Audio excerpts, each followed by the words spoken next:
What's up, friends? Welcome back to my YouTube channel. So this is I don't know the week again, but I think it's like 12. Yeah, for this logged in challenge. So I had a loss last week, and some of those losses were actually my fault because I started, debating from the plan and started, doing some things that I'm not supposed to be doing. So that cost me, like it. I mean, it cost me. So I started feeling down, started feeling like a piece of crap. So I had to contact a friend, after that, see what's happening, see how I'm feeling. It was like it doesn't matter when how you made a mistake. What matters is the amount of time you have not made the mistake.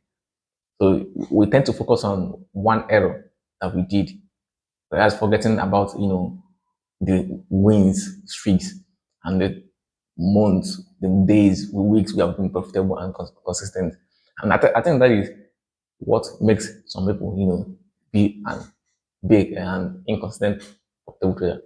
Because some of us are now are great traders. That is why they say strategy is very, very good. If you have a social strategy, you're a profitable trader. Doesn't matter if you have a Lambo or not. Why am I saying this? Because most of you now might be focusing on the Lambo, but I'm forgetting that you can actually make money in the market sitting in your home. So why does this have anything to do with profitable trader? Profitability is just having something work over a period of time. If I'm having a sense of wins, like 4 to 5 wins in a month, and I'm having a day that I'm having a loss, and the loss came from me, I should just wave it off because it's just a price I'm paying. But that's by the way. So what happened last week has happened, and I took the no, not last week. I think last week. I don't know when, but I took the proper precaution, and then I started reading books.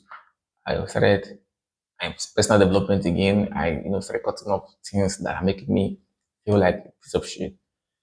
So yeah, I have this book that I'm reading, Psycho-Cybernetics, and I'm going to give you guys some important thing that I met in this book. So it is from page 117. That is chapter on success type personality, and they're talking about courage here. So it says nothing in this world is ever absolutely certain or granted. Often the difference between a successful man and a failure is not one's better abilities or ideas, but the courage that one has to bet on the ideas, to take calculated risk and act. Everyone has an idea. Everyone has an idea. Everyone has a better idea. That means everyone has a better strategy. Everyone has there will always be a better strategy. When I start trading, the only thing we know is support and resistance, channel trading, and pattern recognition. And as time goes on, I started learning market structure shift, the market structure, the one I'm trading now. At some point, SMC came in. When SMC came in, it came in with another 10 to 15 different types of strategy because they have so many SMCs inside SMC. And then ICT came, and then the whole complication started coming into the industry. But I don't care, like I said, so success is not the one who has a better idea. It is the one who takes this risk and act. So then I was like, okay, my strategy is just about data. So, okay, I'm making this video long, so I'll just, cut the video, show you guys how this week went, and then I'll come back again.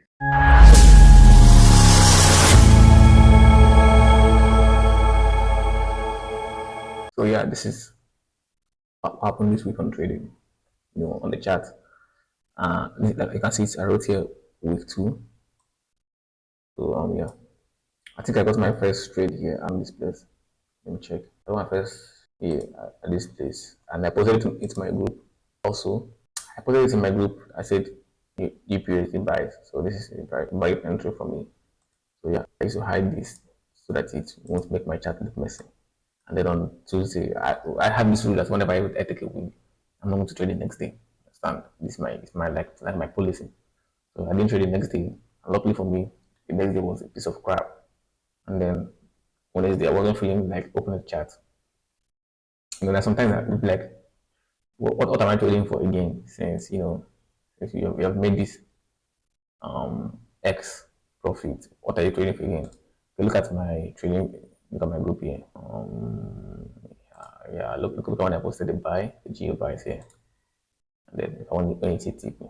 Yeah, I'm sending free signals in this group. If you want to join, you can just join. I'm not feeling like trading on this day, but yeah, entry presented also for sales, and it's not 40 pips before the market reversed, and maybe the next day, which is Thursday, was when I decided to trade. But I didn't trade the London session. I was like, I opened the chat to New York session. I wasn't like feeling to trade. Every morning I woke up feeling like I don't want to trade today. But at the end, I'll be like, okay, let me open the chat. When I opened the chat on that Thursday, look at what the price was at this point, and that was this point. I was like, USD sales. I posted it for my group, and then the letter hit TP. So I just collected two data from this week, proving I got two wins. And to see that this is still pushing down, GPS is still pushing down, and yeah, I'm going to stop to this to today and see how market reverses. So yeah, that is the trade that I took this week. I also send them to the Telegram group, not in Telegram group, and don't link in my description. So as I was saying, what makes it a profitable trade is not your strategy. It is you having the courage to act with a calculated risk. You understand? So that's what I did this week. I was like, this trade I'm taking are not, what is going to make my year, or what is going to make my, my generational wealth or whatever. I'm just collecting data for future purpose. Can you take two wins in a row? I don't know because I have not taken the data. Can you have 3 to 4 losses in a row? I don't know because I don't have the data. That is why you can't strategy. You don't have any data on the strategy. So as I documented this week's strategy, I was like, okay, wow, yes, I can have 2 wins in a row. That is 4%. Cool, nice. So which means if I enter a loss of 2%, that is still trade. I don't care because I can get 2 wins in a row and then come out and be 2% off. Can you get three losses in a row? Well, I don't know. I've not had 3 losses in a row. Can you get 4 losses in a row? I don't know. I'm still collecting the data. When I'm done with my data, I can update you guys. So that is the reason why we are trading, not to make money. Of course, we're making money in the process of collecting the data, but for future purposes, when someone meets you and be like, I want to give you X amount of money, how many losses can you take in a month? How many losses can you take in a row? Can you take 5 losses in a row? That is 5% of the account. Can you take losses, five losses in a row? You'll be like, let me check my data. I will get back to you. You go back to your journal and check. You'll be like, I've come back. Nah, I can't take 5 losses in a row. My highest losing streak is 3 losses. It's like, okay, yeah.